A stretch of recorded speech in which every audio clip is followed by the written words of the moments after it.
Assalamualaikum warahmatullahi wabarakatuh. Perkenalkan, nama saya Susilawati, asal dari Kabupaten Tangerang, NIM 22113091 dari kelas H1C. Saya akan menjelaskan pengertian akhlak. Pengertian akhlak secara etimologi. Kata akhlak berasal dari bahasa Arab yang merupakan jamak dari kata huluk yang berarti adat, kebiasaan, perangai, atau tabiat, dan muruah. Dengan demikian, secara etimologi, akhlak dapat diartikan sebagai budi pekerti, tabiat, watak dalam bahasa Inggris. Istilah ini sering diterjemahkan sebagai karakter. Dalam bahasa sehari-hari ditemukan pula istilah etika atau moral yang artinya sama dengan akhlak. Walaupun sebenarnya kesamaan antara istilah-istilah tersebut terletak pada pembahasannya, yaitu persoalan mengenai baik dan buruk, meskipun seringkali akhlak dan etika atau moral yang dianggap sama. Sesungguhnya kata akhlak lebih luas cakupannya dibanding etika atau moral yang sering digunakan dalam bahasa Indonesia. Akhlak meliputi segi-segi kejiwaan dari tingkah laku seseorang secara lahiriah dan batiniah. Rumusan pengertian akhlak menjadi media yang memungkinkan adanya hubungan baik antara Khalik dan makhluk, dan antara makhluk dengan makhluk. Istilah ini dipetik dari kalimat yang tercantum dalam Al-Quran dan hadis Nabi SAW. Dalam Al-Quran surah Al-Qalam ayat 4 yang artinya, dan sesungguhnya engkau benar-benar berbudi pekerti yang luhur. Dalam hadis Nabi, innama bu'istu liutammima makarimal akhlak. Sesungguhnya aku diutus untuk menyempurnakan budi pekerti yang mulia. Hadis riwayat Ahmad. Adapun pengertian akhlak secara terminologi menurut para ulama sebagai berikut. Menurut Imam Al-Ghazali, akhlak adalah hayat atau sifat yang tertanam dalam jiwa yang daripadanya lahir perbuatan-perbuatan yang spontan tanpa memerlukan pertimbangan dan pemikiran.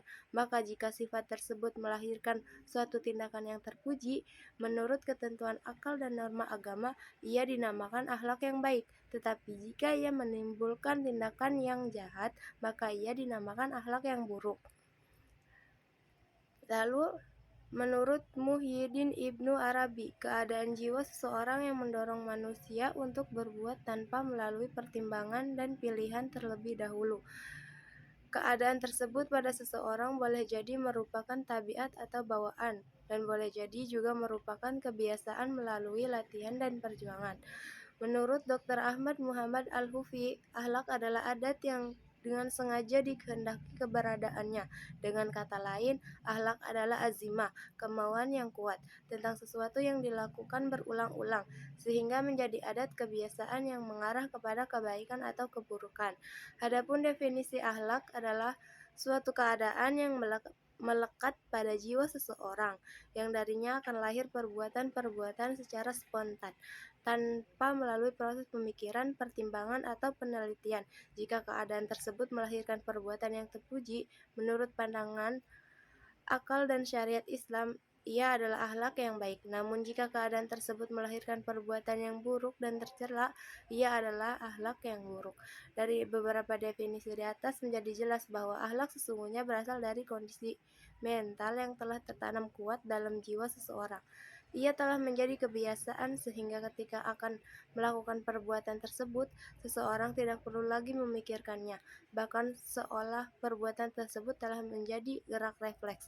Istilah akhlak sebenarnya merupakan istilah yang netral, yaitu mencakup pengertian perilaku baik dan buruk seseorang. Jika perbuatan yang dilakukan seseorang itu baik, disebut dengan istilah al-akhlak al-karimah, akhlak yang mulia. Namun jika perbuatan yang muncul dari seseorang itu buruk, disebut dengan al-akhlak al-mazmumah, akhlak tercela. Baik, itulah pengertian akhlak dari referensi buku ilmu akhlak Samsul Munir Amin bab 1 orientasi tentang akhlak bagian pengertian akhlak halaman 1-7. Sekian, wassalamualaikum warahmatullahi wabarakatuh.